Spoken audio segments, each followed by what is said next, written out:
पहले एक ऑनलाइन प्रश्न है, यहाँ पर हनी जैन महाराज जी ऑनलाइन हैं, उन्होंने अपना प्रश्न रखा है। एक्चुअली उन्होंने 2 प्रश्न रखे हैं महाराज श्री जी, लेकिन मैं समझता हूँ कि दोनों प्रश्न एक दूसरे में समामेलित हैं। प्रश्न कर रहे हैं महाराज श्री जी वो हनी जैन सिंगापुर से।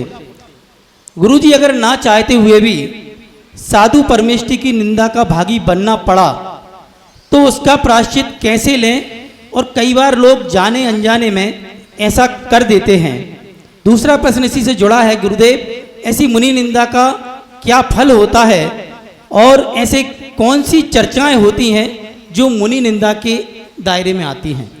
तो मुनि निंदा की जहाँ तक बात चल रही थी कि मुनि निंदा यदि आप उनके 28 मूल गुणों के अलावा यदि कोई चर्चा कर रहे हैं तो आप सावधान हो जाइए, आप मुनि निंदा की कोटि में तो नहीं आ गए।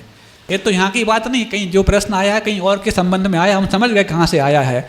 अब देखो, वही व्यक्ति जो आरोप प्रत्यारोप करता था, अब वही व्यक्ति जाकर के इतना बड़ा भव्य चातुर्मास करा रहे हैं सागर में मुनि पुंगव सुधा सागर जी महाराज का। आंसू बहा रहे हैं कि कितना बड़ा अपराध हमने कर लिया, एक साधु के बारे में क्या क्या कह दिया, क्या क्या कर डाला, छोटी सी घटना से तूल दिया। वो पटेरा में जिज्ञासा समाधान चल रहा था, उसमें हम भी मौजूद थे। वहाँ पर पूज्य प्रमाण सागर जी थे, पूज्य सुधा सागर महाराज थे, 13-14 महाराज थे। और कुंडलपुर से बिहार हुआ ही मात्र था। कुंडलपुर से बिहार पटेरा है कितना, 4 किलोमीटर मात्र। और अभी तक कोई जयकारा लगाने की कोई आदत पड़ी नहीं थी। अभी तक सारे महाराज पूज्य गुरुदेव आचार्य विद्यासागर जी महाराज की ही जय बोलते थे और बाकी निर्यापक श्रमणों की बोलते थे।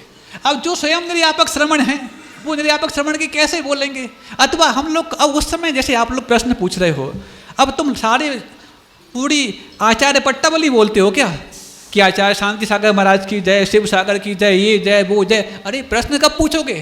तो वहाँ पर किसी महाराज ने बोल दी सबकी जय, किसी महाराज ने नहीं बोल पाई।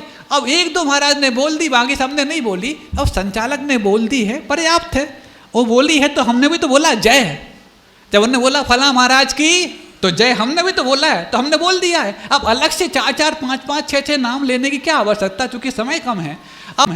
अब मान लो 12-13 महाराजों में 2 महाराजों ने जय बोल दी और 10 ने नहीं बोली, तो व्हाट्सएप चल गए। किन्ने चलाए? जिनको मात इस संघ में भेद करना था, फ्रैक्शन करना था, इतनी सी बात चिंगारी के रूप में उठी। कितने बड़े बड़े व्हाट्सएप चले, कितने कितने बड़े बड़े लोगों ने उसमें अपनी आग डाली, घी डाला, तेल डाला, ज्वाला बन गई और ऐसी धधक गई कि ऐसे पवित्र संघ में भी उनने भेद डाल करके और निकाचित कर्म का बंद कर लिया। इसमें सागर समाज अग्रणी थी, लेकिन जैसे ही शेर तो शेर होता है, कितने तुम शेर के बारे में कीचड़ उछालो, एक दहाड़ लगाएगा सब ठीक हो जाएगा।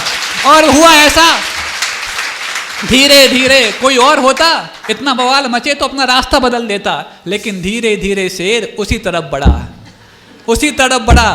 लोग सोचते हैं, दूसरी बात कह रहे थे, हम कहना नहीं चाहते कि जब गीदड़ की मौत आती है तो शहर की तरफ भागता है। अरे गीदड़ हो तो भागेगा शहर की तरफ, वो तो शेर है और शेर रहेगा। सारे गीदड़ भाग गए और शेर जाकर के वहां पर जाके चातुर्मास स्थापित कर दिया। इसलिए ये जो प्रश्न जो किया है, यदि यही प्रश्न करना चाह रहे तो उसका जवाब हमने पर्याप्त दे दिया है।